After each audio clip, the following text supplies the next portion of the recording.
So ang ganda dito guys, oh. Kasi white sand yung beach nila dito. Nandito pala kami ngayon sa Loon. Kung hindi ako nakakamali sa Basdio. Basta sa napo kami dumaan. Sa likod ng simbahan. Ang ganda ng rock formation dito guys, oh.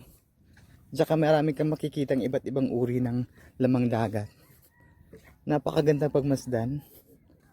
Ang ganda ng experience dito guys. Nandito nga pala kami sa Bohol ngayon. So naglilibot-libot kami. Nakita namin itong Loon. So nadaan na lang namin. Maganda yung beach dito. White sand siya guys. At saka dito papunta kaming Bakawan. Kasi low tide ngayon.